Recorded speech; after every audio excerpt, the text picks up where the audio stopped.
नमस्कार व्यूअर्स, मैं हूं अमीश देवगन। आप सबको दीपावली की हार्दिक शुभकामनाएं। लेकिन इस बार दिवाली पर बड़े सियासी धमाके हो रहे हैं और मुद्दा यह बन गया है कि क्या देश में एक बड़ा सनातनी वोट बैंक तैयार हो गया है, जिसे बीजेपी की सबसे बड़ी ताकत के तौर पर देखा जा रहा है। अब तक आपने सिर्फ वोट बैंक को लेकर तुष्टीकरण का आरोप देखा था, लेकिन अब विपक्ष का आरोप है कि भारतीय जनता पार्टी एक है तो सेफ है, बटोंगे तो कटोंगे, बुर्का बनाम विकास जैसे मुद्दों के दम पर ध्रुवीकरण की सबसे बड़ी सियासी चाल चल रही है। वैसे बड़ा सवाल यह भी है कि क्या नए दौर की इस सियासत में विपक्ष की जाति वाली सियासत का दी एंड हो गया है। आज जनता जनार्दन के बीच होगी वीकेंड की यह सबसे बड़ी चर्चा आज के इस सबसे बड़े कार्यक्रम के अंदर। अभिनंदन आपका।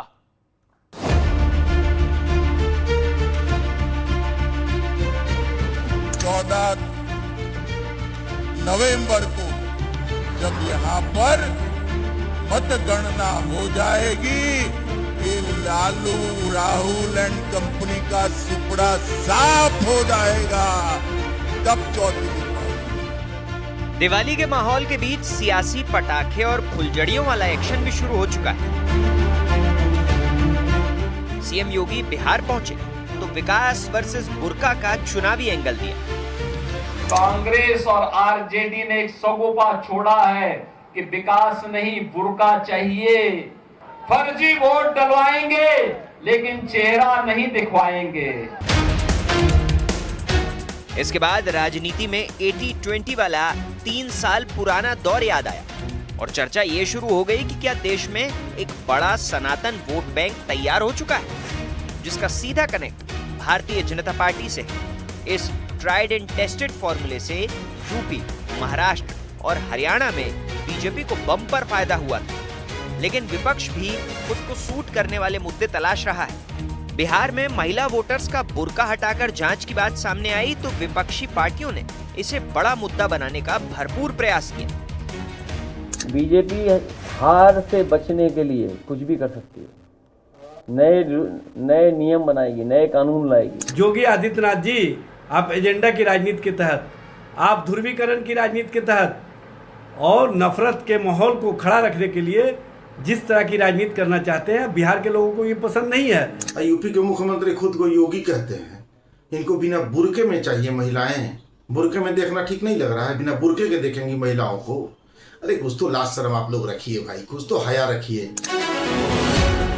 इस बीच केंद्रीय मंत्री नितिन गडकरी ने राहुल गांधी को विपक्ष की भूमिका का पाठ पढ़ाया। जिक्र आया राहुल गांधी का, तो ये वोट चोरी का मुद्दा उठा रहे हैं। आप महाराष्ट्र से आते हैं, वो कहते हैं महाराष्ट्र में वोट चोरी हो गई, नेशनल इलेक्शन में वोट चोरी हो गई। चुनाव में हार जीत होती है जी, हम भी अनेक बार चुनाव हारे हैं, कांग्रेस भी जीती है। और जब चुनाव हारते हैं तो आरोप प्रत्यारोप होते हैं। वो कह रहे वो प्रूफ दे, और मुझे लगता है कि तकरार करें, कोर्ट में जा सकते हैं, चुनाव आयोग के पास जा सकते हैं, उनको अधिकार है। एक सवाल विपक्षी गठबंधन की एकजुटता को लेकर भी उठ रहा है, लेकिन विपक्ष के तालमेल का कोई अता पता नहीं। तो आज इन तमाम मुद्दों पर जनता के बीच हो देश की सबसे बड़ी बहस। जनता जनार्दन के साथ आज एक बड़ी बहस, लेकिन बहस का एजेंडा बताने से पहले आपको बताते हैं हमारे साथ कौन कौन मेहमान हैं। जोरदार तालियों के साथ स्वागत करिए राजकुमार भारती का, लंबे अरसे बाद हमारे स्टूडियोज में आ रहे हैं। सोमनाथ भारती का, लॉ मिनिस्टर, फॉर्मर आम आदमी पार्टी के वरिष्ठ नेता। स्वामी दीपांकर, अभिनंदन है, जाने माने आध्यात्मिक गुरु हैं, लंबे अरसे बाद हमारे इस खास एडिशन में हैं। शादाब चौहान मेरे साथ हैं, AIMIM के प्रवक्ता, बीजेपी के प्रदीप भंडारी हैं, स्वागत है। सतीश के सिंह हैं, वरिष्ठ पत्रकार हैं, पॉलिटिकल एक्सपर्ट है, अभिनंदन है। और जनता जनार्दन, आपके लिए जोरदार तालियां, अभिनंदन। स्वामी दीपांकर, लंबे अरसे बाद अब स्टूडियोज में है। क्या एक सनातन वोट बैंक तैयार हो चुका है? और ये दिवाली पे फुलझड़ियां तो चलती हैं, लेकिन ये सियासत वाली फुलझड़ियां हैं। मैं समझता हूं पहले तो दीपावली की आप सबको बहुत शुभकामनाएं, सामने बैठे यूथ को भी और आपको भी और हमारे जितने भी को पैनलिस्ट हैं। मैं समझता हूं कि जो दुनिया में प्रकाश फैलाने में रत है वो भारत है, और वो भारत यूं ही बढ़ता रहे। और रही बात चुनाव की, चुनाव तो अमीश बाबू हर रोज चलता है। और रही बात सनातन के वोट बैंक की, तो मैं कहूंगा कि जब कोई सनातन के उन्मूलन की बात करेगा तो सनातनी वोट बैंक भी होगा। जब भी कोई सनातन के संहार या सनातन के समापन की बात करेगा तो सनातन वोट बैंक भी होगा। क्यों नहीं होगा? क्या किसी को बुरा नहीं लगता? क्या सनातनी का दिल नहीं टूटता? बिल्कुल टूटता है। बस इतना है कि सहिष्णु होने के कारण वो प्रतिक्रिया नहीं देता। पर हाँ, इतना जरूर है कि सनातनी अब संगठित भी हो रहा है, यूनाइट भी हो रहा है, एक भी हो रहा है। और उसके एक होने का महत्वपूर्ण एक प्रमाण आपको देता हूं कि जब भी आप सोशल मीडिया, ये बच्चे जितना भी यूथ चलाता होगा, एक चीज जरूर देखते होंगे कि नाम के पीछे लोग सनातनी और हिंदू लिखने लगे। बिहार में मैंने खूब अपनी यात्रा किया, मुझे वहां पर संगठित हिंदू तो हजारों की तादाद में दिखाई दिया, मगर यकीन मानिए मुझे वहां जाति दिखाई नहीं दी। जाति दिखाई नहीं दी। ओके राजकुमार भाटी, वो कहते हैं मैं बिहार में की मैं यात्रा पे गया और बिहार की यात्रा पे बड़ी गए भी, इनको वहां पर हिंदू तो दिखाई दिया संगठित, लेकिन जाति दिखाई नहीं दी। ऐसे में तो राजद और सपा का तो खेल ही बिगड़ जाएगा। उनका तो समीकरण ही एमवाय है। सभी देशवासियों को दीपावली की हार्दिक शुभकामनाएं। दीपावली प्रकाश का पर्व है। हमें अपने अपने मन में छिपे अंधकार को भगाना चाहिए और मन में ज्ञान का प्रकाश पैदा करना चाहिए। आपने जो प्रश्न उठाया, आपने शुरू में बहुत सुंदर विश्लेषण किया, मैं आपकी बहुत प्रशंसा करना चाहूँगा। आपने ये बताया कि भारतीय जनता पार्टी धीरे धीरे सांप्रदायिक मुद्दे उठाकर देश में एक धार्मिक वोट बैंक तैयार कर रही है। आपने स्पष्ट तौर पर ये बताया कि भारतीय जनता पार्टी अली बजरंग बली की बात करती है, 2080 की बात करती है, कटेंगे तो बटेंगे की बात करती है। ये सच्चाई है। दूसरा जो पर्दा इसका जो उठ रहा है, बुर्का का मामला, बुर्का केवल मुसलमानों में नहीं है, पर्दा प्रथा हिंदू समाज में भी है। मैं खुद जिस समाज से आता हूँ, मेरे समाज में औरतें आज भी पर्दा करती हैं। और मैंने सपा की चिट्ठी में बुर्का नशीन औरतों की बात थी, मैं बोल रहा हूं, हिंदू औरतों की बात नहीं थी उसके अंदर। सपा की चिट्ठी पढ़ लीजिए आप। हिंदू की हम कर लेंगे, कोई दिक्कत नहीं। मैं जिस समाज से आता हूँ उसमें पर्दा प्रथा है और मैंने बाकायदा पर्दा प्रथा के खिलाफ अभियान चलाया है, क्योंकि मैं इससे सहमत नहीं हूँ। महिलाओं को मुक्ति देनी चाहिए। बुर्के के पक्ष में हैं आप। अब अगर ऐसे डिबेट होनी है तो डिबेट नहीं, आप पर्दे के खिलाफ है लेकिन बुर्के के पक्ष में। मैं इतनी समझ रखता हूं कि आपका सवाल क्या है और मुझे उत्तर क्या देना। जी जी जी, बार बार आपको पूछने की जरूरत ही नहीं पड़ेगी, मैं खुद ही दे दूंगा वो जवाब जो आप चाह रहे हैं। मैं ये कह रहा हूं कि मैं व्यक्तिगत तौर पर पर्दा के और बुर्का के समर्थन में नहीं हूं, क्योंकि आज के युग में बेटियों को शिक्षित करना चाहिए, उन्हें स्वावलंबी बनाना चाहिए, उन्हें आगे बढ़ने की प्रेरणा देनी चाहिए। लेकिन जब भारतीय जनता पार्टी के लोग केवल बुर्का की बात करते हैं, बुर्का हटाना पड़ेगा, बुर्का पहन के वोट नहीं डाल सकते, उन्हें यह कहना चाहिए कोई भी औरत पर्दा नहीं करेगी, चाहे वो हिंदू हो या मुसलमान हो। जब ये बात बात में हिंदू मुसलमान करते हैं तब देश का माहौल बिगड़ता है, तब देश का माहौल खराब होता है। और जो सनातन वोट बैंक का जहां तक सवाल है, और अभी स्वामी जी ने कहा कि सनातन को समाप्त करने की बात करते हैं, हर धर्म का, हर आस्था का सबको सम्मान करना चाहिए। जो सनातन को समाप्त करने की बात करते हैं हम उनके विरोध में हैं। सनातन भी फलना फूलना चाहिए इस देश में और दूसरे धर्म भी फलने फूलने चाहिए, यही हमारा संविधान कहता है। राजनीति विकास के मुद्दों पर होनी चाहिए। राजनीति शिक्षा, नौकरी, स्वास्थ्य, अस्पताल में दवाई है या नहीं है, जी जी जी, कॉलेजों में टीचर हैं कि नहीं है, ट्रेन समय पे चल रही है कि नहीं चल रही है, बिजली पानी हमें मिल रहा है कि नहीं मिल रहा, इन मुद्दों पर राजनीति होनी चाहिए। बीजेपी हमेशा मुद्दे भटकाने की कोशिश करती है। चिट्ठी आप बुर्के पे लिखते हैं और अब्बास अंसारी क्योंकि बीजेपी मुद्दे, विधानसभा चुनाव होता है, वो कहते हैं एक भी पुलिस अफसर को हटाना मत, सपा की सरकार को आने देना, 6 महीने इन पुलिस वालों से वही निपटेंगे। चुनाव के वक्त ये मुद्दे उठाते हैं और स्टूडियो में बोलते हैं विकास की बात होनी चाहिए, टीचर की बात होनी चाहिए, इम्तिहान की बात होनी चाहिए, लेकिन असल में क्या मुद्दे उठाते हैं ये सबके सामने है। स्वामी दीपांकर, सीधे तरीके से बात है, सनातन वोट बैंक स्ट्रैटेजी है देश को तोड़ने की। मैं समझता हूं कि अगर जो सनातन संगठित है तो उसमें देश टूटेगा कैसे। भाटी जी ने कितनी बढ़िया बात कही कि सब लोग फले फूले, मगर इसका अर्थ ये नहीं है वो कह रहे मैं पर्दे के भी खिलाफ हूं हर तरीके। नहीं तो ये अच्छी बात है और पर्दे के खिलाफ होना ही चाहिए। किस बात का पर्दा? जब हम सामने एक दूसरे के खड़े हैं तो पर्दा क्या? और ये तो एक ऐसी प्रक्रिया है, वोट डालना, जब तक आधार नहीं देखेंगे और चेहरा नहीं देखे तो वोट डालने कैसे दें? ठीक है ठीक है जी, लेकिन आपने बोला कि पर्दा प्रथा के खिलाफ है, लेकिन चिट्ठी आप लोगों ने बुड़के पे लिखी, तो पर्दे पे भी लिखते ना। एक मुझे बताइए, आपकी पार्टी की चिट्ठी बुड़के को लेके आ रही है और फिर आप कह रहे हैं कि हम तो हिंदू मुसलमान नहीं कर रहे हैं। जवाब इस बात का 30 सेकंड में। देखिए, मैंने कहा कि हम पर्दा के खिलाफ, पर्दा नहीं होना चाहिए, लेकिन जिन समाजों में पर्दा प्रथा है, चाहे वो हिंदू है मुसलमान हो, वो इससे अपना सम्मान जोड़ के देखते हैं। वो औरत को बेपर्दा करना अपमान मानते हैं। और ये केवल मुसलमान की बात नहीं है, हिंदुओं में भी। डालने जाएंगे तो शक्ल दिखानी पड़ेगी ना। एयरपोर्ट पे जाते तो शक्ल दिखानी पड़ती है, जेद्दा जाते तो शक्ल दिखानी पड़ती है, दुबई जाते तो शक्ल दिखानी पड़ती है। बिना उसके कोई पास करने देता है क्या? केवल हिंदुस्तान में चाहते हैं कि शरिया से भी बड़े कानून हो जाए खड़े। ये है कि जो नियम बने भारतीय नागरिकों के लिए बने, बिल्कुल उसमें धर्म और जाति नहीं आना चाहिए। बिल्कुल आंगनबाड़ी महिलाएं देखेंगी भाई। भारतीय जनता पार्टी बार बार ये कह के बुरके में वोट डालती है, बुरके में वोट डालती है, वो एक समुदाय पर निशाना साधती है और एक समुदाय को निशाने पर लेती है। Okay okay okay, Pradeep Bhandari. आपके सभी दर्शकों को दीपावली की शुभकामनाएं और मेरे साथ सब बोलिए जय श्री राम। मैं इसीलिए बोल रहा हूं अमीश जी, क्योंकि याद करिए प्रभु श्री राम को काल्पनिक बोलने वाले ये इंडिया अलायंस के लोग थे। ये दिवाली इसलिए भी खास है क्योंकि दिल्ली के अंदर ग्रीन क्रैकर अलाउ हो चुके हैं, जिसको ये आम आदमी पार्टी की सरकार ने हिंदुओं की भावना को ठेस पहुंचाने के लिए कोर्ट में कभी नहीं गए, हम गए। ये फर्क होता है सनातनियों की इज्जत करना और सनातनियों का खंडन करना।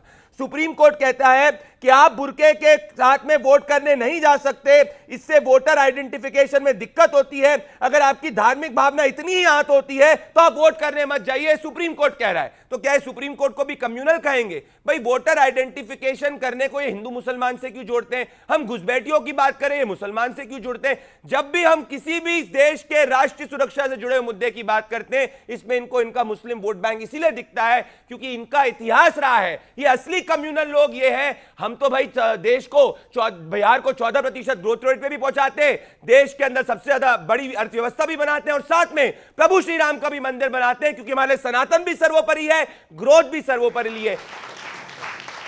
बटेंगे तो कटेंगे, कम्युनल एजेंडा नहीं है। नहीं है क्यों? अगर कोई भी हिंदुस्तानी बटेगा तो उसमें दिक्कत नहीं होगी। ऐतिहासिक रूप से मुगलों ने कैसे हिंदुस्तान पे राज किया था? ये बांटना चाहते हैं, हम जोड़ना चाहते हैं। ओके भाटी जी, आप बांटना चाह रहे हैं, ये जोड़ना चाह रहे हैं। अब ये कैसा जोड़ना है?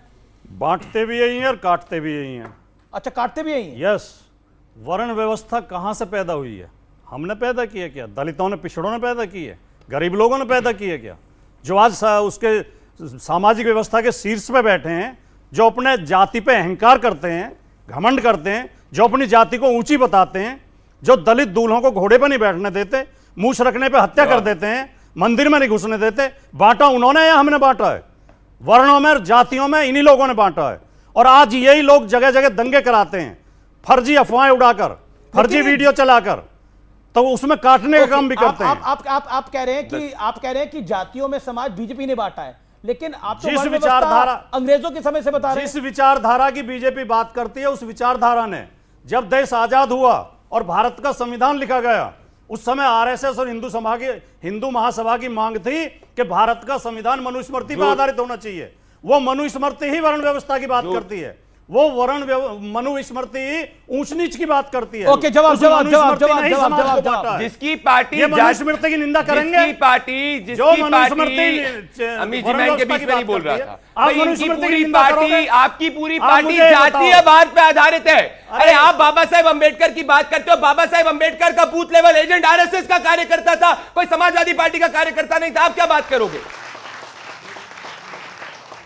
मैं इनसे पूछना चाहता हूं, समाजवादी पार्टी का क्या वोट बैंक कहते हैं लोग? MY vote bank. क्या इनके अखिलेश यादव को सिर्फ जाति का वोट मिलता है? क्या अखिलेश यादव किसी दूसरे दलित जाति को बना सकते हैं उत्तर प्रदेश का चेहरा? क्या अखिलेश यादव राजकुमार भाटी को बना सकते हैं समाजवादी पार्टी का मुख्यमंत्री पद का उम्मीदवार? नहीं बना सकते। ये भारतीय जनता पार्टी है जिसके अंदर एक आदिवासी राष्ट्रपति बन सकता है, जिसके अंदर जाके दलित जो है वो प्रेसिडेंट बन सकता है और एक ओबीसी समाज से आया हुआ व्यक्ति प्रधानमंत्री बन सकता है। इन और हम में ये फर्क। और ये अच्छा, मुसलमान समाज की जाति की बात करेंगे, मुसलमान समाज की जाति की बात करेंगे। अरे कोई भी डॉक्यूमेंट है, हिंदू धर्म प्रोग्रेसिव धर्म है, उसमें जो त्रुटियां होती है उसको दूर किया जाता है। पर आप बताइए, जब हमने ट्रिपल तलाक हटाया था, क्यों नहीं ट्रिपल तलाक के खिलाफ बोले थे? अरे आप पहले जाके ये बताओ, संविधान तले की नहीं है? विरोध करोगे कि नहीं करोगे? हिंदू धर्म के हर जातिवाद। अच्छा, महात्मा गांधी 4 मई 1928 को, मैं मनुस्मृति को बुरा नहीं मानता हूं, उसमें काफी कुछ प्रशंसनीय है, तो बोलो क्या महात्मा गांधी जातिवादी है? ये आदमी महात्मा गांधी को जातिवादी बोल रहा है? माफी मांगो, माफी मांगो, माफी मांगे। नहीं अमीश देवगन जी ये माफी मांगे, महात्मा गांधी को जातिवादी बुलाया उन्होंने। 30 सेकंड में आ रहा हूं स्वामी दीपांकर आपके पास। वर्ण व्यवस्था और जातिवाद की शुरुआत मनुस्मृति से होती है। महात्मा गांधी जातिवादी है। उसका ये समर्थन महात्मा कर रहे गांधी हैं। जातिवादी जो है। भी उसका समर्थन करे वो महात्मा जातिवादी है। गांधी को जो भी समर्थन जातिवादी करे वो बोलना जातिवादी है। शर्म आनी चाहिए। मैं महात्मा गांधी का पान नहीं खाऊंगा। राजकुमार भाटी शर्म आनी चाहिए। चिल्लाना नहीं है। ओके, राजकुमार भाटी को 30 सेकंड दीजिए। मनुस्मृति का जो समर्थन करे वो जातिवादी ओके। है और हम विरोध कर रहे हैं, हम जातिवाद महात्मा गांधी जातिवादी है आपकी राय में? जो भी मनुस्मृति का समर्थन महात्मा गांधी करे, की बात हो रही मुझे है। नहीं पता उन्होंने कहीं ये समर्थन किया। अम्बेडकर के ये विरोध में फर्जी लोग हैं। अम्बेडकर को चुनाव किसने ये हराया? फर्जी हैं। अम्बेडकर को चुनाव किसने हराया? बताइए ना। ये तो क्योंकि दूसरा अम्बेडकर सवाल। अम्बेडकर अम्बेडकर अम्बेडकर कहा जाता है। अम्बेडकर को चुनाव किसने हराया था? आरएसएस कौन ने। व्यक्ति? आरएसएस आरएसएस ने। नहीं नहीं, सही सही बोलिए। अम्बेडकर को चुनाव हराने वाला कौन? भाटी जी, मैं आपका बड़ा सम्मान। Bhati ji, I regard you a lot, I regard you a lot. You are one of the finest spokesperson of the party. मैं पूछ रहा हूं क्योंकि बार बार दलित की बात हो रही है, मनुस्मृति की बात हो रही है। बाबा साहब भीमराव अम्बेडकर को चुनाव किसने हराया था? आप बताइए। अमीश जी प्लीज मेरी नहीं, रिक्वेस्ट सुनिए अगर आप अपनी बहस को गंभीर रखना मैं गंभीर ही है। नहीं, मैं बोल रहा हूं अम्बेडकर को चुनाव किसने हराया था? जातिवाद पे सुनिए, जाति व्यवस्था पे सबसे सुंदर पुस्तक बाबा साहब की एनलेशन ऑफ कास्ट है। मैं सारी बात नहीं, आप गंभीर बातें नहीं सुनना बाबा चाहते। साहब ने बहुत अच्छी बात बोली। आप गंभीर बातें नहीं सुनना चाहते। अम्बेडकर जो कि प्रेरणा है आप लोगों की, उनको चुनाव किसने हराया था? उनको पार्टी से बाहर किसने किया था? इसका जवाब देना आप दें या मैं दूं? कौन सी पार्टी से बाहर किया था? मैं जवाब देता हूं। कौन सी पार्टी से बाहर? कांग्रेस से बाहर किसने? कांग्रेस में तो कभी थे ही नहीं वो। नहीं, अरे कांग्रेस उन्होंने आरबीआई बनाई, एक सेकंड, एक रिपब्लिक पार्टी ऑफ इंडिया थी उनकी। कांग्रेस में वो थे ही नहीं। पंडित नेहरू ने उनको चुनाव, कांग्रेस ने उनको चुनाव हराया। फर्जी बात है। कांग्रेस ने उनको चुनाव हराया। कांग्रेस में कभी नहीं। कांग्रेस ने चुनाव हराया उनको। बाबा साहब कांग्रेस में कभी नहीं। बाबा साहब को कांग्रेस ने चुनाव हराया। कृपया बाबा साहब को कांग्रेस ने चुनाव हराया। कांग्रेस बाबा साहब अम्बेडकर को चुनाव किसने हराया था? आप तो आम आदमी पार्टी के प्रवक्ता, बताइए किसने हराया था? देखिए नहीं बताइए किसने हराया था, सच सच बताइए। नहीं, आप आज का जो बहस का जो मुद्दा है वो क्या है? मैं बिल्कुल। अच्छा मुझे बताइए, मुझे बताइए। आप बताइए ना सर। गांधी गोली किसने मारी? नहीं, नाथूराम गोडसे ने।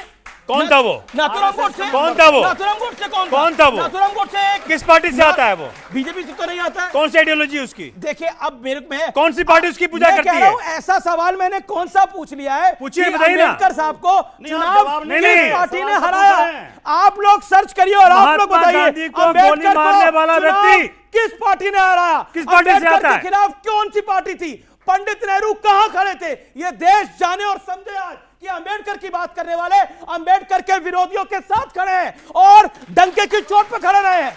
आप बात करते हैं, देखिए ये नया भारत है, ये झूठ फरेब, ये नया भारत है, ये झूठ फरेब प्रोपेगेंडे से नहीं फंसेगा। ये ऑपरेशन सिंदूर वाला भारत है। इसलिए अम्बेडकर की बात करके अम्बेडकर को हराने वाले लोगों के साथ जो खड़े होते हैं, ये देश देखेगा और देखता रहेगा। इसलिए किसी को माफ नहीं किया जाएगा। बिल्कुल सीधी सी बात है भाई। अम्बेडकर को कांग्रेस ने चुनाव हराया। कांग्रेस पार्टी अम्बेडकर के खिलाफ थी और आज कांग्रेस पार्टी के साथ समाजवादी पार्टी, राजद सब खड़े हैं। सीधी सी बात है। ओके स्वामी दीपांकर आप बोलिए। मैं एक बात बड़ी महत्वपूर्ण कहना चाहता हूं, क्योंकि मुझे लगा कि बच्चे सब बैठे हैं, यूथ बैठा, बताना चाहिए और बोलना चाहिए। मनुस्मृति पर भाटी जी ने चर्चा किया और मनुस्मृति पर बहुत सारे लोग बात करते हैं, मगर मैं एक बात जानना चाहता हूं कि मनुस्मृति कभी पढ़ी है? मैंने पढ़ी है। मनुस्मृति के मैं चर्चा कर सकता हूं। मैं बिल्कुल आप ही से एक बात पर चर्चा कर सकता हूं। मैं अपनी बात कहूं, आप उसका संवाद में उत्तर दीजिएगा। मनुस्मृति के श्लोक कितने हैं? मनुस्मृति के कौन से श्लोक से आपको समस्या है? मनुस्मृति में वर्ण, कौन से श्लोक पर मैं बोल दूं, आप बोलिएगा। आप पूछ रहे हैं, मैं तो इसलिए बोल रहा हूं। मनुस्मृति में वर्ण का जिक्र किया गया और वर्ण जाति के आधार पर नहीं है। डॉक्टर अंबेडकर की पुस्तक है who are Shudras, chapter number 1 paragraph number 3 पर बहुत स्पष्ट लिखा है कि जिस शूद्र शब्द का जिक्र लोगों की जातियों से जोड़कर वर्तमान देखा जा रहा है, उसका जाति से लेना देना नहीं है। उसके बाद अगर जातियों में बांट दो तो वह आपकी इच्छा हो सकती है। देखिए सबसे खराब बात क्या है, जो श्लोक इनके पक्ष में पढ़ रहा होगा उसे तो असली बता देंगे, जो इनके विरोध में पढ़ रहा होगा उसे नकली बता देंगे। मनुस्मृति में बहुत सारे खराब श्लोक हैं, आप पूछेंगे तो मैं बता दूंगा। अब आप उनसे पूछ लीजिए बस। आपको जी एक सेकंड, सतीश के सिंह और सोमनाथ भारती फर्स्ट यू, क्या आपको लगता है, देखिए इस बहस के दो है, ये तो दिवाली का मौका है और चुनाव का मौका भी है। दो चीजें बड़ी अहम है। महागठबंधन का खेल कौन बिगाड़ रहा है बिहार के अंदर? कौन सी पार्टी है जो महागठबंधन का खेल बिगाड़ रही है? और अंबेडकर जी पर आपने जवाब नहीं दिया, मुझे अफसोस है, आपको पता है जवाब, फिर भी आप चुप रहे। सबसे पहले देशवासियों को दिवाली की अग्रिम शुभकामनाएं, और भगवान श्री राम के आदर्शों पे हम चलें, इसकी मैं सबसे कामना करता हूं। और उनके आदर्श बड़े अच्छे हैं। और भैया ने कहा जय श्री राम, मैं कहता हूं आप सब बोलें जय सिया राम। बिल्कुल, जय सिया राम, क्योंकि सिया बहुत जरूरी है, सिया के बगैर राम अधूरे हैं। बिल्कुल सही बात है। और दूसरी बात इन्होंने कही भी पटाखे भैया 2018 में एनजीटी का आदेश था कि भाई जो नॉर्मल पटाखे हैं बैन कर दिया जाए, क्योंकि यहाँ पे एनवायरमेंट की मुसीबत है। और उन्होंने परमिट किया था, ठीक है हम ग्रीन पटाखे चलवाएंगे। लेकिन भाजपा शासित दिल्ली पुलिस ने जो कंडीशंस लगाए थे, एनजीटी ने बाद में सुप्रीम कोर्ट ने लगाए, उसको नहीं लागू करवा सके। उस कारण से 2020 में फिर एनजीटी ने ग्रीन पटाखे भी बंद कर दिए। अब मैं जानना चाहता हूं अपने साथी से कि भैया क्या अब आपके जब शासन आया है दिल्ली में, तो क्या दिल्ली पुलिस सुनिश्चित करेगी कि जो कंडीशन लगाए सुप्रीम कोर्ट ने कि भैया 2 घंटा सवेरे जलाना, 2 घंटा रात जलाना, भैया सिर्फ ग्रीन पटाखे जलाना, ये कंडीशंस क्या इंप्लीमेंट करवा पाएंगे? ये इनका सवाल है, मेरा सवाल है। नंबर 2, मेरे प्रश्न का नंबर 2, देखिए क्या है कि 20 मिनट से मैं देख पा रहा हूं, बिहार चुनाव पे आपने डिबेट करवाया है, इतने सारे यंग बच्चे हमारे पड़े हुए हैं, बैठे हुए हैं सारे यहां पे, क्या किसी ने भी इनके फ्यूचर की बात कर दी? क्या किसी ने भी ये बात करी कि भैया जो उनको शिक्षा मिल रहा है उससे इनको नौकरी मिल पाएगी कि नहीं मिल पाएगी? क्या इनका फ्यूचर किस दिशा में जा रहा है? अनएम्प्लॉयमेंट का क्या होगा? क्या भैया इनके उद्देश्य जो हैं, जो मन में इन्होंने सपने पाले हैं, कई सारे बच्चे बिहार से आए होंगे, तो बिहार से यहां पे क्यों आए? पलायन क्यों हो रहा है बिहार से? क्या ये सवाल का कोई जवाब देगा? 20 साल से नीतीश जी वहां बैठे हुए हैं, 11 साल से केंद्र में भाजपा बैठी हुई है। तो जब अगर इन सवालों का जवाब नहीं आएगा, अगर 15 पुल 17 दिन में टूट के गिर जाएंगे, 71,000 करोड़ का स्कैम हुआ है बिहार में, ये सीएजी का रिपोर्ट है, उसका जवाब कौन देगा? इन बच्चों का भविष्य कहां जाएगा, इसका जवाब कौन देगा? आपसे 2 सवाल पूछे थे। नंबर 3, नहीं, आप 4 मिनट बोल लिए, मेरे सवाल का जवाब नहीं दिया। मैं बता रहा हूं। सोमनाथ जी, आप सबसे लेट, आपके पास लेट आया, लेकिन कसर आपने पूरा निकाल लिया। मैं पूछ रहा हूं महागठबंधन का भविष्य क्या है, और मेरा सरल सा सवाल था। मैं ऑडियंस में किसी ने ढूंढ लिया कि अंबेडकर जी को चुनाव किसने हराया, तो वो अपना हाथ खड़ा, ओके नहीं, कौन सी पार्टी से था? कौन सी पार्टी से था? कांग्रेस से था। सुनिए, आप ये चुप्पी, कितनी सिलेक्टिव चुप्पी थी, और सब लोग बोल रहे थे अंबेडकर अंबेडकर अंबेडकर। अंबेडकर को चुनाव हराने वाली पार्टी कांग्रेस, सीधी सी बात है। और कांग्रेस के साथ गठबंधन करने वाली कौन सी पार्टी, मुझे बताने की आवश्यकता नहीं। अब महागठबंधन का भविष्य पे बोलिए। ठीक है, सुनिए, देखिए मुझे भविष्य ना महागठबंधन की देखनी है ना एनडीए की देखनी है, मुझे भविष्य बिहार की देखनी है कि बिहार के बच्चों का पलायन कब रुकेगा, बिहार में इंडस्ट्रीज कब खुलेंगे। क्या इतने 20 साल में एक भी इंडस्ट्री कॉरिडोर बना पाए नीतीश जी? सतीश जी बताइए मुझे। ओके, सतीश जी भाई आप जरा सुने हमारी बात। मेरा सवाल ये है, कांग्रेस ने हराया डॉक्टर अंबेडकर को, है ना? हिंदू धर्म किसने छुड़वा दिया डॉक्टर अंबेडकर को, जिसको आप सनातनी कहते हैं, और क्यों छोड़ा उन्होंने? और जब योगी जी कहते हैं बटोगे तो कटोगे, तो किसको बोलते हैं? किसको बोलते हैं? हिंदू जाति व्यवस्था के लोगों को बोलते हैं कि सारे जाति एक हो जाओ, बटना मत। ऐसा क्यों कहना पड़ रहा है? आप लोग यहां बुर्का बुर्का बुर्का की बात कर रहे हैं। भारतीय जनता पार्टी तो नीतीश कुमार पे बुर्का और पर्दा डालने में लग गई है। कल से आपको पता नहीं है कि ये तो किसी के आदमी नहीं है, ये किसी के नहीं है। और अगर इतना प्रदीप भंडारी नए नए भारतीय जनता पार्टी के इतने आक्रामक नेता हुए, तो मनुस्मृति पर जो है कुछ बता दिया स्वामी जी ने। आप एक काम करिए, प्रदीप भंडारी से नाथूराम गोडसे का मुर्दाबाद का नारा यहां लगवा दीजिए, लगवाइए, नारा लगाइए, नारा लगाओ, नारा लगाओ। नारा नहीं लगाएंगे ये। देखिए देखिए, अगर बिहार में एक मिनट भाई, एक मिनट बिहार में अगर स्वामी जी को अगर जाति नहीं दिखी, तो उनको स्वामी वाला काम छोड़ देना चाहिए। ओके, पहले प्रदीप भंडारी नारा लगाइए भाई। नारे लगाने का काम इनका है, पर लगाइए ना भाई। जिसने तो महात्मा नाथूराम गांधी गोडसे की हत्या जिंदाबाद करी, बोलेंगे ये। उसका कंप्लीटली हम खंडन करते हैं। बस सुनिए, इनके चक्कर में मत आइए। ये शीश महल बना गए दिल्ली के युवा का पैसा लूट के। वो विषय नहीं है। नहीं, इन्होंने हमसे कहा नहीं 10 सेकंड लीजिए। एक सेकंड। नाथूराम गोडसे में तो नारा लग सकता है। नाथूराम गोडसे मुर्दाबाद बोलने में क्या जाता है? कहाँ बोल रहे हैं हम? ये महात्मा गांधी का हत्यारा नाथूराम गोडसे का हम खंडन करते हैं। हम खंडन करते हैं।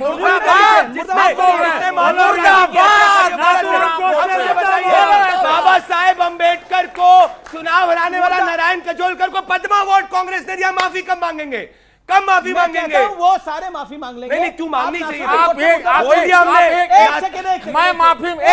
मैं माफी मांगने के लिए तैयार हूँ। कांग्रेस ने अम्बेडकर को हराया, लेकिन आप नहीं, एक मिनट, आप सुन नहीं रहे। आप सुन लीजिए। अगर अरे मैं यहाँ जाऊंगा, एक सवाल पूछता हूँ। मैं आपसे एक सवाल पूछता हूँ। अगर डॉक्टर अम्बेडकर को हिंदू धर्म छोड़ना पड़ा तो क्या प्रदीप भंडारी यहाँ माफी मांगेंगे? मैं मांगने के लिए तैयार हूं कि कांग्रेस ने डॉक्टर अम्बेडकर को हरवाया। और एक सवाल मेरा भी है। एक सवाल नाथूराम गोडसे मुर्दाबाद बोलने में क्या अर्थ है? नाथूराम गोडसे का हम खंडन करते हैं। इनके शब्द थोड़ी बोलेंगे। आपको ये चोला उतार देना चाहिए। आपको ये चोला उतार देना चाहिए बोला गया। ओके, अगर बिहार में जाति नहीं दिख रही, बिहार में तो जाति का ही खेल है पूरा। मुझे 2 मिनट बोलने दीजिए, बस ज्यादा नहीं बोलूंगा। भूमियार, ठाकुर, ब्राह्मण, मैथिली, यादव, मुसलमान, दलित, महादलित। बिहार के ही कवि थे रसलीन, कहा करते थे कि जैसी दृष्टि वैसी सृष्टि। और एक हम लोगों की सूक्ति है ना, जाकी रही भावना जैसी प्रभु मूरत देखी तिद वैसी। अब मैं भाई साहब की बात पर आता हूँ। चोला उतार देना ना उतार देना, एक पत्रकार महोदय खड़े होकर हमको माइक पर यहाँ बोलेंगे जो हमसे लेट मी कंप्लीट अपनी बात। अरे इसलिए मैं क्यों कहूं कि आप छोड़ दो भाई, छोड़ दीजिए। 2 मिनट सुन लीजिए। अच्छा, आप लोग युवा बैठे हैं, मैं आप ही से 1 मिनट का संवाद करना चाहता हूं। जातियों में ना बटे हिंदू, ये आप लोग चाहते हैं या नहीं चाहते हैं? हाथ खड़ा कर कर बताइए कि हिंदू एक रहे। चाहते हैं ना कि हिंदू एक रहे? हाथ खड़ा कर कर बताइए कितने लोग हैं जो चाहते हैं हिंदू एक रहे? चाहते हैं हिंदू एक रहे खाली वोट के लिए। अब सुनिए। हाँ, खाली वोट के लिए। मैं ये समझ रहा हूं, मैं सोमनाथ जी बोल नहीं रहा था, हालांकि आपने मेरी बारी में बोला तो इतना सा जरूर कहूंगा कि मात्र 4 फुलझड़ी पर इनको तारे दिखने लगे। 3 साल से युद्ध चल रहा है, ओजोन की परत नहीं फटी। आज ओजोन की परत फट रही है, पर खैर कोई बात नहीं। मैंने तो वेलकम किया है। मैंने कौन सा मना किया? आप मुझे कौन सा मना किया? मुझे वोट बैंक से मत जोड़िए दादा। मुझे क्या मतलब? मुझे 4 फुलझड़ियों में खराब हो रहा है। हाँ, मुझे क्या मतलब? आप वोट बैंक की बात कर रहे हैं पर मुझसे जोड़ रहे हैं, तो मुझे कष्ट हो रहा है इस बात से। मैं नहीं कहता दादा आप लोगों ने नुक्कड़ पर ठेके खुलवाए, मुझे क्या मतलब इस चीज से? राजनीति आप कीजिए, राजनेता करें, मुझे दादा कोई ताल्लुक नहीं। मैं बात मात्र इतना कहना चाहता हूं कि अररिया, पूर्णिया, कटिहार, बहादुरगंज, किशनगंज, मैं जितनी जगह गया मुझको हजारों लोगों ने कहा कि हम हिंदू होने का संकल्प लेते हैं महाराज जी और जातियों में नहीं बटेंगे। मुझे वो दिखा तो मैं कैसे कह दूं सतीश जी जो कह रहे हैं वो सही है, उनके लिए सही होगा। भूरा बाल साफ करो का नारा लगा होगा, आज भी नारे 50 लग रहे होंगे, मगर मेरा कर्तव्य है कि मैं 900 दिन से नहीं रुका, आज भी हिंदुओं को एक करने का काम कर रहा हूं। जाएगा तो क्या हो जाएगा? हिंदू बढ़ जाएगा तो क्या हो जाएगा? जाति व्यवस्था हिंदू बढ़ जाएगा तो क्या हो जाएगा? वो कह रहे हैं आपका वोट बैंक हिल जाएगा। सोमनाथ भारती ने बोला। मैं कह रहा हूं कि बटना अमीश भाई मात्र जातियों का ही नहीं होता, आप बटना संस्कार, व्यवहार, परिवार और आहार में भी होता है। आप बांग्लादेश में बटे तो क्या हुआ? आप कश्मीर में बटे तो क्या हुआ? आप हिंदू कुश में बटे तो क्या हुआ? कंधार में बटे तो क्या हुआ? पाकिस्तान में आप शून्य हो गए तो क्या हुआ? बोल दीजिए सतीश जी, कोई फर्क नहीं पड़ता। मैं कह रहा हूं, लेट मी कंप्लीट दादा। मैं मात्र इतना कहना चाहता हूं कि आप बनकर पत्रकार ले लीजिए इनकी सुपारी और बटने दीजिए, मगर मैं जोड़ूंगा और जोड़ता रहूंगा। ओके ओके ओके, एक सवाल मैं पूछना चाहता हूं समीर जी। ओके, जवाब तो लो। ऑडियंस, शदाब चौहान एक बारी भी नहीं आए। शदाब चौहान, पहले तो क्या आपको लगता है कि बिहार का चुनाव टर्निंग पॉइंट, बिहार चुनाव का टर्निंग पॉइंट है विकास बनाम बुर्का? टर्निंग पॉइंट है नहीं, सबसे पहले एसआईआर का मुद्दा, घुसपैठियों का मुद्दा क्या बड़ा बन जाएगा? सबसे पहले मैं चाहूंगा कि ये दिवाली का त्यौहार हमारे हिंदू भाई अच्छे से मनाएं, और मैं पटाखों पर टिप्पणी नहीं करूंगा, एंजॉय करिए, वो हमें नहीं मालूम। लेकिन एक विषय पर अरे एक बात सबको पता नहीं है शादाब के भाई के बारे में, ये भी राम के वंशज है। नहीं बिल्कुल है, उसमें राम कोई के एतराज वंशज नहीं। है, हाँ, आप बदल गए? नहीं वो स्वेच्छा है। दूसरी चीज ये, राम के थे तो अब क्यों बदल गए? नहीं अभी भी राम के, वापस आ कौन कह रहा जाइए। नहीं, कौन कह रहा नहीं है, कौन कह रहा नहीं है? वो हम लोगों ने मार्ग अपनाया है, हम लोग आज भी एक ईश्वर को मानते हैं, उस पर कोई आपत्ति नहीं है। लेकिन मेरा जो विषय है दिवाली के शुभ अवसर पर वो ये है कि पटाखे चलें, उससे समस्या नहीं है, लेकिन जो ये मिठाई में मिलावट है उससे बहुत से लोगों की जानें जाती हैं, उस पर सरकार संज्ञान दे दे, ये मेरा निवेदन। अच्छा मुद्दा। दूसरी चीज, अब मैं बिहार पे आता हूं। बिल्कुल, एक सेकंड मैं बोल रहा एक सेकंड, वो अभी तक पहली बार बोल रहे हैं। हाँ, मैं बिहार पे आता हूं। बिहार में महागठबंधन के लोगों को कहीं ना कहीं अहंकार है। एक तरफ एनडीए नीतीश जी को साइड करना चाहता है, तो महागठबंधन के लोगों को इतना अहंकार है वो जीत का, उनको ऐसा लगता है कि हम जीत जाएंगे। क्योंकि अभी बात आई सनातन वोट बैंक की या मुस्लिम वोट बैंक की, मुस्लिम वोट बैंक कभी रहा ही नहीं, ये सिर्फ एक मिथ था जिसको नरेंद्र मोदी जी ने तोड़ दिया। वो बात हम लोग क्लियरली बोलते हैं, लेकिन हम लोग को उसमें शामिल इसलिए नहीं किया जाता है क्योंकि मुसलमान नहीं होना चाहिए, उनका प्रतिनिधित्व, राजनीतिक प्रतिनिधित्व नहीं होना चाहिए, हमारा सिर्फ वोट चाहिए होता है। हमारे विषयों को लेकर सेक्युलर पार्टीज का ये स्टैंड रहा है। मिसाल के तौर पे बोल रहा हूं, अखिलेश यादव जी हर विषय पर बोलते हैं, लेकिन इकरा हसन जो हमारी बहन है, वो सांसद है, उनके बारे में कितनी अभद्र टिप्पणी की गई। अखिलेश यादव जी का कोई एक ट्वीट दिखा दीजिए। जब मुस्लिम बेटियों की इज्जत आबरू की बात आती है, कोई उनके बारे में बात नहीं करता। क्या वो भारत की बेटी नहीं है? क्या अखिलेश यादव जिसको बहन नहीं मानते? और दूसरी बात, स्वामी जी ने बात कही हिंदू नहीं बढ़ना चाहिए, और शादाब चौहान उससे आगे बढ़कर कहता है हिंदुस्तानी नहीं बढ़ना चाहिए। वाह क्या बात है। और दूसरी बात, एसआईआर और जो दूसरी चीजें हैं, जितने भी लोगों को घुसपैठिया कहा गया, चुनाव आयोग ने तो डेटा नहीं दिया कि कितने घुसपैठिए थे। बड़ी रुक जाइए, कितने घुसपैठिए थे? बुर्के की बात करते हैं, बुर्का और पर्दा दोनों के दोनों हमारे भारत की एक पहचान है। पर्दा करती हैं महिलाएं, वो उनकी महिलाओं की आस्था के ऊपर है। उनका मन करता है वो बुर्का करें, हिजाब पहने, और हम तो चाहते हैं कि अगर स्वेच्छा से कोई हिजाब पहनी महिला है वो भारत की प्रधानमंत्री बने, लेकिन किसी पर थोप नहीं सकते, यही भारत की पहचान है। लेकिन याद रख लीजिए, तेजस्वी यादव जी का अहंकार उनसे वो चीफ मिनिस्टर की कुर्सी खोवा देगा जो वो हरकत कर रहे हैं। मुसलमान पॉलिटिकली अनटचेबल बिहार में वो लोग बना चुके हैं। ओके, बिहार और यूपी में मुसलमान, एक राजकुमार भाटी, मुसलमान अनटचेबल है यही कह रहे हैं, और ओवैसी साहब ने तो और आगे बढ़ के लाइन बोली, बोले मुसलमान को सिर्फ दरी बिछाने लायक समझते हैं ये तमाम सेकुलर पार्टियां। असल में पार्टियां केवल जाति और धर्म के नाम पर निर्णय नहीं लेती, विचारधारा भी कोई चीज होती है। हाँ, इनकी पार्टी एमआईएम जो है वो विचारधारात्मक मेल हमारा उनसे नहीं खाता, शिवसेना से क्योंकि जिस तरह बीजेपी सांप्रदायिक बात करती है, उसी तरह एमआईएम भी सांप्रदायिक बात करती है। 10 सेकंड, शिवसेना ने अपना रुख बदल लिया। भाटी जी रुक जाइए, आप बदल लीजिए, मेरी बात सुनिए, आप भी बदल लीजिए। नहीं, आदित्य ठाकरे, सुन लीजिए, आदित्य ठाकरे ने कहा चुनाव के बाद कि समाजवादी पार्टी महाराष्ट्र में बीजेपी की बी टीम बनकर काम कर रही थी, उस शिवसेना के साथ आप गठबंधन में उसका समर्थन करेंगे। और हमने कहा हमने 6 जीता के दिखाया है, और हमें ले लीजिए। उसके बाद अहंकार। और उत्तर प्रदेश में कह रहा हूं, अखिलेश यादव जी हमारे बगैर मुख्यमंत्री नहीं बन सकते, हमारी वोट से आप मुख्यमंत्री बनते आए हैं, या तो अहंकार त्यागिए और बीजेपी को मिलकर हराएंगे। अगर नहीं हरा सकते तो आपका अहंकार आपको ले डूबेगा, आप मुसलमानों को अछूत नहीं समझ सकते। इकरा हसन पर ट्वीट क्यों नहीं किया अखिलेश यादव जी को? कौन सी राजकुमार भाटी 30 सेकंड। गलतफहमी है ही नहीं कि हम आपके बिना चुना सरकार बना लेंगे, हमें तो सबकी मदद चाहिए, हम तो सबके सहयोग से सरकार बनाएंगे। हम कब कह रहे हैं कि आपके बिना बना लेंगे? आप मदद करिए हमारी उत्तर प्रदेश में, और बिहार में भी मदद करिए। बिल्कुल सम्मान देना पड़ेगा। मैं आपका पॉलिटिकल सम्मान देना पड़ेगा मुझे। यारी दोस्ती में पड़ेगा वाली भाषा नहीं। आप राजभर से करेंगे, आप राजभर निषाद सबसे करेंगे, कितने % राजभर है आपने किया उनके साथ, लेकिन मैं अछूत हो जाता हूं। मैं सिर्फ कुर्सियां लगाऊं, मैं लाठी डंडे खाऊं, मैं आजम खान बली का बकरा है। आगरा लखनऊ एक्सप्रेसवे की जांच नहीं होती, गोमती रिवर फ्रंट की जांच नहीं होती, डिंपल जी के खिलाफ अगर गलत टिप्पणी की गई तो क्या हुआ? लेकिन इकरा बहन के साथ यह हरकत हो रही है। आप माफी मांगिए कि आपके सांसद, आपके नेता ने एक सिंगल बीजेपी से बात नहीं की। मेरे भाई साहब को यह पता नहीं है, योगी आदित्यनाथ ने मुख्यमंत्री की कुर्सी पर बैठने के बाद पहले 2 ही निर्णय लिए थे, गोमती रिवर फ्रंट की सीबीआई से जांच और आगरा लखनऊ एक्सप्रेसवे की सीबीआई जांच कराऊंगा, जिनकी जांच आज तक नहीं हुई है। क्यों नहीं हुई है ये योगी जी से पूछिए। मैच फिक्सिंग है, आप कह रहे सेटिंग है सपा की बीजेपी के साथ। तो बली का बकरा तो मुसलमान है, मॉब लिंचिंग हमारी, क्योंकि उनमें मस्जिद मदरसे दरगाह हमारे निकला टारगेट पे, व्यापार हमारे टारगेट पे, बिल्डोजर हमारे घर पर, और इनको तो कुछ नहीं होता है। जांच सिर्फ मुसलमानों की होती, इसीलिए हम कह रहे हैं हमारे सहयोग के बगैर आप मुख्यमंत्री नहीं बन सकते सर। मैं प्रेम के भाव के साथ कह रहा हूं, हम लोग आपको जिताना चाहते हैं। प्रेम ऐसा है तो धमकाना कैसा होगा? अमीश जी, हमारा यही तो एतराज है, एक ये मुसलमानों के ठेकेदार बनते हैं या हिंदुओं के ठेकेदार बनते हैं। हमारा निवेदन है ठेकेदार मत बनिए, अच्छा, राजनीतिक भाषा बोलिए।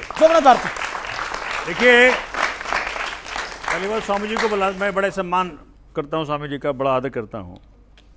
ये बात कर रहे थे शराब के ठेकों की, इसी यूपी में उत्तर प्रदेश जो कि बुद्ध की धरती है, कबीर की धरती है, भगवान श्री राम की धरती है, भगवान श्री कृष्ण की धरती है, क्या कितने संत महात्मा यहाँ हुए, कितने भगवान अवतार हुए।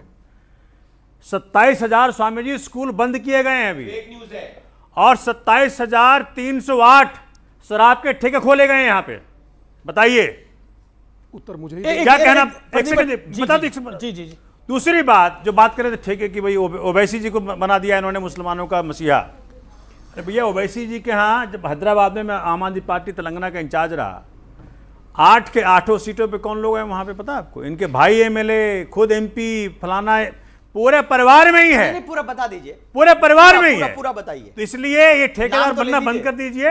मैं जानता हूँ, हमारे मैं जानता हूँ, बता दीजिए विधायकों का नाम बता दीजिए। मैं जानता हूँ परिवार का बता, एक नाम बता दीजिए आप, विधायकों का नाम बताइए हमारे। चले भाई मैं जानता हूँ, अरे मेरे विधायकों का नाम पूरी सलियत आपको पता है कि परिवार के हैं, आपको नाम ओवैसी जी के सारे परिवार ही एमएलए एमपी है वहां पे। नाम तो बता दीजिए। उनके तीसरे भाई बुरहानुद्दीन है, कोई जानता भी नहीं है। बुरहानुद्दीन कौन है? बुरहानुद्दीन कौन है? बुरहानुद्दीन कौन है ये बता दीजिए। कौन है बताओ ना, आप बुरहानुद्दीन बताइए कौन है।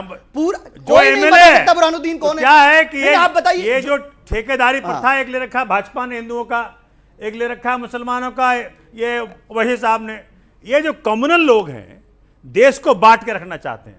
सर मेरा सवाल है सपा और एएमआई से कि जब डिम्पल यादव जी एक मस्जिद में गई थी कि उन्होंने क्या कहते हैं पर्दा नहीं किया था, तो उनके ऊपर काफ़ी कई लोगों ने उंगली उठाई थी, तो इस पे क्या वो सर कह रहे थे एएमआई के कि वो सम्मान करते हैं, तो इस पे उनकी क्या प्रक्रिया है?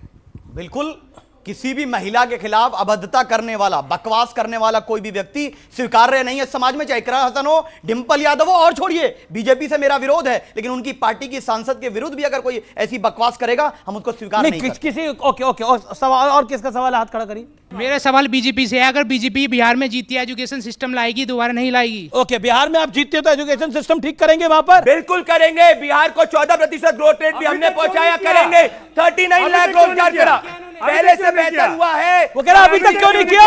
ये 20 साल से आप तो जाके शराब बंटवाते थे स्कूल में, आप तो बैठ के शराब बंटवाते थे स्कूल के अंदर। अरविंद केजरीवाल एक सेकंड, एक भंडारी जी बात बताइए, ये 20 साल से क्यों नहीं किया था? कौन से मुहूर्त का वेट कर रहे थे आप लोग? किसने कहा नहीं किया है?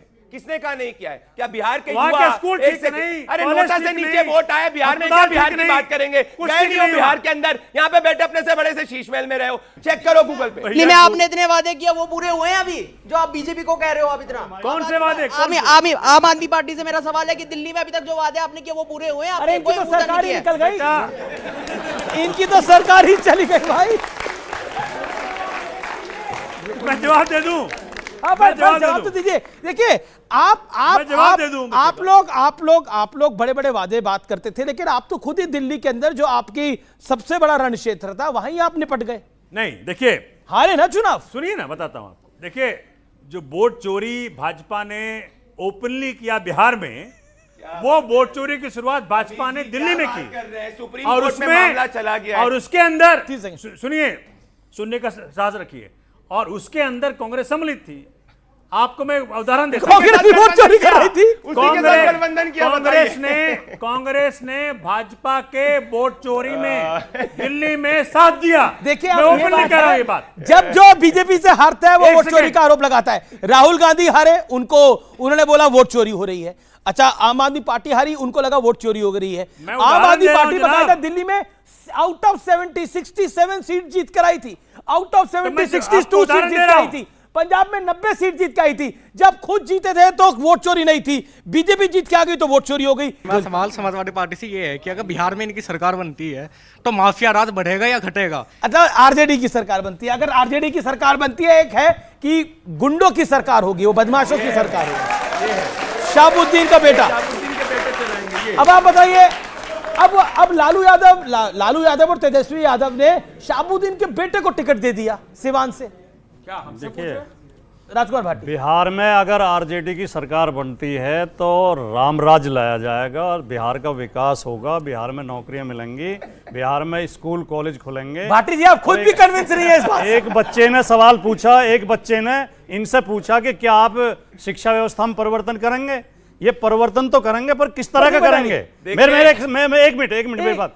कर्नाटक में इनकी सरकार बनी, इन्होंने एक चैप्टर की सरकार है यार, क्या बोलने दो। जब आपकी सरकार बनी, इन्होंने एक चैप्टर शुरू किया कि जब सावरकर जी काला पानी में बंद थे, उनकी कोठरी में एक छोटा सा वो था छेद, उससे एक बुलबुल आती थी, वो बुलबुल के परों पर बैठ के पूरा देश का भ्रमण करते थे। ये पढ़ाएंगे मैं ऑफेंस लूंगा। और अनुराग ठाकुर ने पूरी तो होने दो बात। अनुराग ठाकुर नहीं, पहले बात पूरी होने दो। ये गलत तरीका है, ये कोई गलत तरीका। बीच में नहीं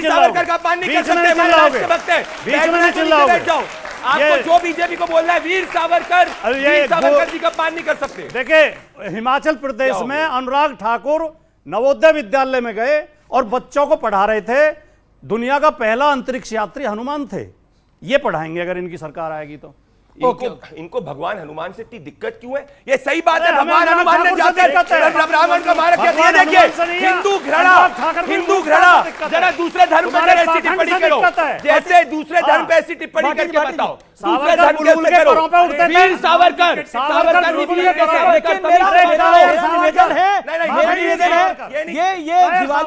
दिवाली का मौसम चल रहा है और वैसे भी बजरंगबली में बड़ी आस्था है लोगों की। सावरकर है, अरे वीर सावरकर के 1% की हालत क्या होती? क्या बात कर रहे हैं? वीर कौन होता है? अरे वीर सावरकर काला पानी में 10 दिन नेहरू को बैठा दो, वीर सब दिन नेहरू को बैठा के दे दो। वीर देखिए कुछ फैक्चुअल बातें हैं।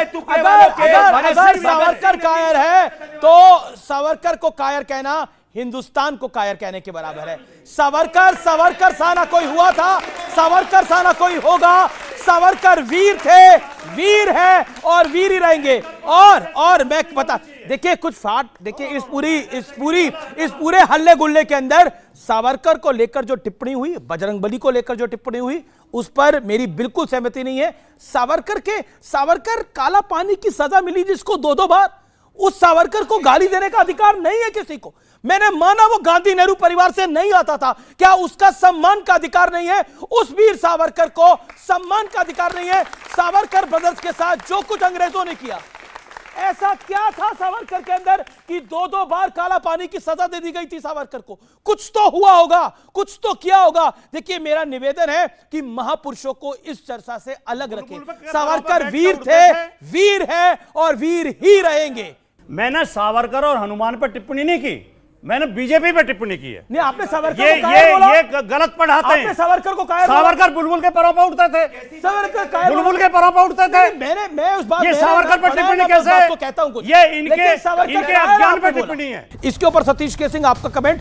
क्या आपको लगता है कि महागठबंधन में तालमेल नहीं हो पा रहा है? देखिए, सच्चाई अगर आप सुनिएगा और शांति से, तो दोनों महागठबंधन में यही हालत है। महागठबंधन एक तरफा चुनाव जीत रही थी, लेकिन पैर पर कुल्हाड़ी मांग ली, सुसाइड कर लिया। मैं इतना कहूंगा। यह बड़ी विडंबना है। मुकेश सहनी जी और ये सब लोग डंडे के दम पर कि मैं डिप्टी सीएम बनूंगा, ये बनूंगा, उसके बाद भी तेजस्वी उनके पीछे पीछे। हमने तो लिख के दिया था कि हमें कोई मंत्रालय नहीं चाहिएगा, हमें सिर्फ सीमांचल डेवलपमेंट, भरोसा ही नहीं है ना, किशनगंज चाहिए। आप पे भरोसा नहीं है। प्रॉब्लम यह है, सबका नेता होगा, भूमिहार का होगा, सैनी का होगा, यादव का होगा, ठाकुर का होगा, मौर्य लेकिन का अगर होगा, मुसलमान कोई दाढ़ी टोपी वाले की कुर्सी बराबर में लग गई तो तेजस्वी जी को पसंद नहीं आता है, अखिलेश जी को पसंद नहीं आता। इसीलिए हम कहते हैं कि अहंकार त्यागना चाहिए महागठबंधन को, और जीती हुई बाजी जो हार जाए उसे इंडिया गठबंधन कहते हैं। आप कह रहे हैं एनडीए को अहंकार नहीं खत्म करना चाहिए। दोनों को अहंकार है, दोनों को अहंकार है, और दोनों का अहंकार जनता को तोड़ना चाहिए।